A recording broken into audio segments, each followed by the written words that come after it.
കക്കാടംപോയിൽ എന്തൊക്കെ കാണാനുണ്ടെന്നുള്ളത് കുറേ ആൾക്ക് ഇപ്പോഴും അറിയാത്തതുണ്ട് കേട്ടോ. നിങ്ങൾ ഓഫ് റോഡൊക്കെ ഇഷ്ടപ്പെടുന്നവരാണെങ്കിൽ നിങ്ങൾക്ക് പറ്റിയ ഒരു റൂട്ട് ഞാൻ പരിചയപ്പെടുത്തി തരാം കേട്ടോ. പലർക്കും അറിയാത്തവർക്ക് വേണ്ടിയിട്ടാണ് ഈ ഒരു റൂട്ടിലേക്ക് നമ്മൾ പോയിട്ടുണ്ടെങ്കിൽ അൻവറിൻ്റെ പാർക്ക് അറിയില്ലേ, മുൻപ് ഉണ്ടായിരുന്ന പാർക്ക് ഇപ്പോഴും അവിടെ പാർക്കില്ലെങ്കിൽ ബാക്കി കാര്യങ്ങളൊക്കെ ഉണ്ട്. അപ്പോൾ ആ പാർക്കിൻ്റെ റൂട്ടിലാണ് നമുക്ക് പോകേണ്ടത്. അൻവർക്കാണ് നമ്മളെ കക്കാടംപോയിൽ എത്ര ഫേമസ് ആക്കിയതെന്നാണ് പലരും പറയുന്നത് കേട്ടോ. ശരിക്കും സത്യമായിരിക്കും ചിലപ്പോൾ. ഈ റൂട്ടിൽ ഇങ്ങനെ പോകുന്നുണ്ടെങ്കിൽ ഇവിടെ ടാർ ചെയ്ത റൂട്ട് തന്നെയാണ് കേട്ടോ. ഇത് കുറച്ചൊക്കെ കഴിഞ്ഞാൽ ഓഫ് റോഡായി മാറിയിട്ടുണ്ട്.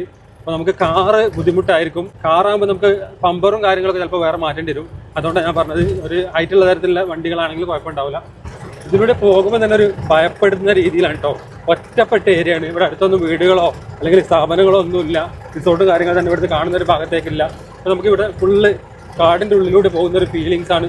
മാത്രമല്ല കേട്ടോ, ഇവിടെ ആന ഉണ്ടെന്നാണ് പറഞ്ഞത്. എൻ്റെ കണ്ടുകൊണ്ട് ഇതുവരെ കണ്ടില്ല. ഫുള്ളായിട്ട് കാടിൻ്റെ ഉള്ളിലൂടെയാണ്. ഒരു ഒഴിഞ്ഞ പ്രദേശത്തു കൂടെ യാത്ര ചെയ്യുന്നത് പോലെയാണ് കേട്ടോ. അതും കാട്ടിലൂടെ ഭയപ്പെടുന്ന രീതിയിലാണ് നമ്മൾ യാത്ര ചെയ്യുന്നത്. കാരണം ഇവിടെ ആനയുള്ള ഏരിയയാണ്. ആന വരുന്നതൊക്കെ മുൻപും ഞാൻ പറഞ്ഞു കേട്ടിട്ടുണ്ട്. ഇല്ല കേട്ടോ, രാത്രിയാണ് കൂടുതൽ ഉണ്ടാവുമെന്നാണ് കേട്ടത്. പക്ഷേ ഇവിടെ ആന നമുക്ക് ഓപ്പോസിറ്റ് ആയിട്ട് വരികയാണെങ്കിൽ നമുക്ക് തിരിച്ചു പോകുക അല്ലാതെ വേറൊരു ഓപ്ഷൻ ഇവിടെ ഇല്ല കേട്ടോ. അപ്പോൾ ഈ ഒരു ഏരിയയിലൂടെ നമുക്ക് വരുന്നവർ ശ്രദ്ധിച്ച് വരിക. ആന ഉണ്ടെന്ന് ഞാൻ കേട്ടിട്ടുണ്ട്. കണ്ടവരുണ്ടെങ്കിൽ പറയണേ. ഈ വെണ്ടേക്കംപോയിലാണ് കൂടുതൽ ആന ഇറങ്ങാറ്. വെണ്ടേക്കംപോയിൽ നമ്മളെ ഹോം സ്റ്റേ മുന്നേ ഉണ്ടായിരുന്നു. ആ ഹോം സ്റ്റേൻ്റെ അടുത്തൊക്കെ ആന വന്നതായിട്ടും അതേപോലെ തെങ്ങ് മറിച്ചിട്ടതായിട്ടൊക്കെ എനിക്ക് ഓർമ്മയുണ്ട്. അപ്പോൾ ആന ഞാൻ നേരിട്ട് കണ്ടില്ലെങ്കിലും പക്ഷേ ആനയുള്ള ഏരിയ തന്നെയാണ് ഇട്ടത്. വെണ്ടേക്കംപോയിൽ ഈ ഭാഗത്തേക്കൊക്കെ ആനയുള്ള ഏരിയ തന്നെയാണ്. അപ്പോൾ ശ്രദ്ധിച്ച് വരിക. അതുപോലെ തന്നെ ഈ കാടൊക്കെ ആസ്വദിച്ച് യാത്ര ചെയ്യാനൊക്കെ താല്പര്യമുള്ളവരാണെങ്കിൽ, ഓഫ് റോഡൊക്കെ എക്സ്പീരിയൻസ് ചെയ്യാൻ താല്പര്യമുള്ളവരാണെങ്കിൽ ഇതിലൂടെ ഒന്ന് യാത്ര ചെയ്ത് നോക്കുക. നല്ലൊരു എക്സ്പീരിയൻസ് തന്നെയാണ് കേട്ടോ. ഈ അവസ്ഥയിലൊക്കെ കാറ് പോരില്ല എന്ന് പറയാൻ പറ്റില്ല, പോരും. പക്ഷെ റോഡ് ഇതാണ് അവസ്ഥ. നമുക്ക് ഹൈറ്റുള്ള വണ്ടിയാണെങ്കിൽ നമ്മളെ പമ്പറൊക്കെ സേഫ് ആയിരിക്കും. അപ്പോൾ നമുക്ക് ധൈര്യത്തിൽ ആസ്വദിക്കാം. പമ്പർ പൊളിഞ്ഞിട്ട് പിന്നെ അത് നന്നാക്കാൻ പോകണം. പിന്നെ ആസ്വാദന കട കൂടെ നിൽക്കുകയും ചെയ്യും. അതാണുള്ള പ്രശ്നം. അപ്പോൾ ഇതേപോലെ ബൈക്കിലൊക്കെ ആകുമ്പോൾ നമുക്ക് സ്കിഡായി പോകാനൊക്കെ സാധ്യത കൂടുതലുണ്ട് ഈ കല്ലിൻ്റെ മുകളിൽ കയറിയിട്ട്.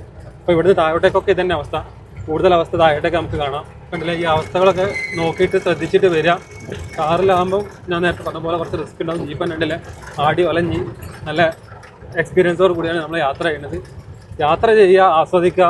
ഇതുപോലെ എന്താ പറയുക, കക്കാടംപോയിൽ പലരും കാണാത്ത ഒരുപാട് സ്ഥലങ്ങൾ, ഞാൻ തന്നെ പലരും ചോദിക്കാറുണ്ട് മലയിൽ നിന്ന് ഇറങ്ങിയില്ല എന്നുള്ളത്. പക്ഷെ ഞാൻ തന്നെ എപ്പോഴും കാണാത്ത ഒരുപാട് സ്ഥലങ്ങൾ കക്കാടംപോയിലുണ്ട് കേട്ടോ.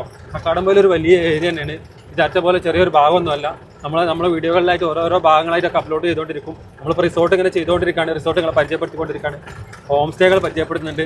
അതൊക്കെ നിങ്ങൾക്ക് ഇഷ്ടപ്പെടുന്ന രീതിയിലുള്ള ഹോം സ്റ്റേകളും റിസോർട്ടുകളൊക്കെ നമ്മളെ ഫോളോ ചെയ്യുന്നതിലൂടെ നിങ്ങൾക്ക് കാണാനും പരിചയപ്പെടാനും ഒക്കെ പറ്റുകയും ചെയ്യും കേട്ടോ. നമ്മളെ ഹോം സ്റ്റേക്കും റിസോർട്ടിനൊക്കെ നമ്മളെ സ്ക്രീനിൽ ഞാനൊരു നമ്പറൊക്കെ, ആ നമ്പറിലേക്കൊന്ന് ബുക്കിങ്ങിനായിട്ട് നിങ്ങൾ വിളിക്കുക. അപ്പോൾ നിങ്ങൾ എന്ത് ചെയ്യുക, വെള്ളി, ശനി, ഞായർ ഈ ദിവസങ്ങളിൽ നേരത്തെ തന്നെ ബുക്ക് ചെയ്ത് വെക്കുക. അല്ലാത്ത ദിവസങ്ങളിലാണെങ്കിൽ നമുക്ക് ഒരുപാട് ഓപ്ഷൻ നിങ്ങൾക്ക് തരാൻ പറ്റും കേട്ടോ. നമ്മളെ ഫോളോ ചെയ്ത് വെക്കാൻ മറക്കണ്ട. ആനനെ നമ്മൾ നേരിട്ട് കണ്ടില്ലെങ്കിലും ആനപ്പിണ്ടി ഇതാ ഉണങ്ങിയിട്ടോ. ഉണങ്ങിയതാണെങ്കിലും റോഡിൻ്റെ സൈഡിലാണ് കണ്ടില്ലേ. അപ്പോൾ ഇവിടെ ആന ഉണ്ടെന്നുള്ളത് 100% ഉറപ്പ് തന്നെയാണ് കേട്ടോ. അപ്പോൾ വരുന്നവർ പ്രത്യേകം ശ്രദ്ധിക്കുക. ആന ഞാൻ കണ്ടില്ല എന്ന് വിചാരിച്ചിട്ട് ആന ഇല്ലാന്നൊന്നും പറയാൻ പറ്റില്ല. ആന റോഡിലൊക്കെ ഇറങ്ങുന്നതെന്നുള്ളത് എല്ലാവരും പറയുന്നത് ഞാൻ കേട്ടിട്ടുണ്ട്. പക്ഷെ ഞാൻ നേരിട്ട് കണ്ടില്ല എന്നേ ഉള്ളൂ. 2 പേർക്കുള്ള റിസോർട്ടാണെങ്കിൽ അതങ്ങനെ, നിങ്ങൾ 10ഓ 100ഓ പേരൊക്കെ ഉള്ളവരാണെങ്കിൽ അതനുസരിച്ചാണ് നമ്മൾ റിസോർട്ട് നിങ്ങളെ പരിചയപ്പെടുത്തി തരാം. ഇതൊക്കെ കണ്ടില്ലേ, റോഡ് നന്നായിട്ട് പോയതാണ്. ഇതൊക്കെ ഓൾറെഡി ടാറിങ്ങുള്ള റോഡായിരുന്നു. റോഡ് ഒലിച്ച് പോയി ഓഫ് റോഡ് ആയതാണെന്നാണ് എൻ്റെ ഒരു നിഗമനം കേട്ടോ. കാരണം മുന്നേ ഞാൻ ഇതിൽ വന്നായിരുന്നു, അന്നൊന്നും ഇങ്ങനെ അല്ലായിരുന്നു. അപ്പം മണ്ണൊക്കെ ഇട്ടൊന്ന് സെറ്റാക്കിയിട്ടുണ്ട്. അപ്പോൾ നമ്മൾ പറഞ്ഞിട്ട് നിങ്ങൾ കാർ കൊണ്ടുവന്ന് പോന്നിട്ട് പൊളിഞ്ഞിട്ട് തന്നെ വരാൻ നിൽക്കണ്ട. അതുകൊണ്ട് ഈ കാര്യങ്ങളൊക്കെ കണ്ടിട്ട് ശ്രദ്ധിച്ചിട്ട് വരിക.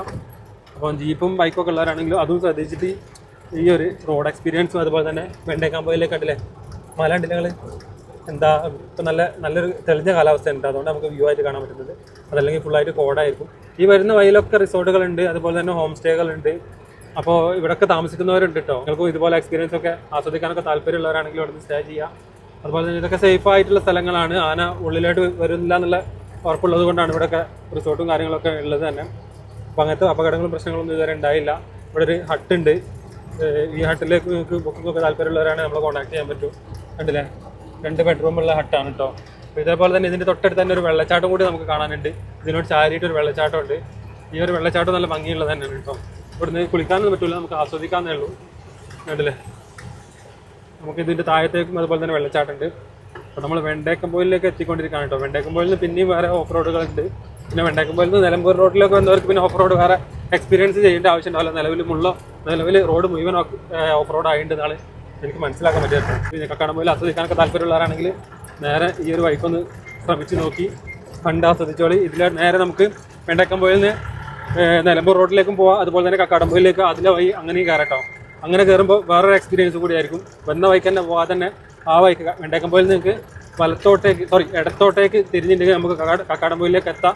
വലത്തോട്ടേക്കാണെങ്കിൽ നിലമ്പൂരിലേക്ക് കിട്ടും. അപ്പോൾ ഇതൊക്കെ കക്കാടംപൊയിലിൽ പെട്ടത് തന്നെയാണ്. അപ്പോൾ കക്കാടംപൊയിൽ വെറും ഒരു കുരിശുമല വ്യൂ പോയിന്റ് മാത്രം കണ്ടു പോകരുത്, അത് മാത്രമാണ് കക്കാടംപൊയിൽ എന്ന് വിചാരിക്കുകയും ചെയ്യരുത്. അപ്പോൾ നമുക്ക് കക്കാടംപൊയിലെ കൂടുതൽ വിശേഷങ്ങൾ അടുത്ത വീഡിയോയിൽ കാണാം. വീണ്ടും കാണാം മറ്റു നല്ലൊരു വീഡിയോ. ബൈ.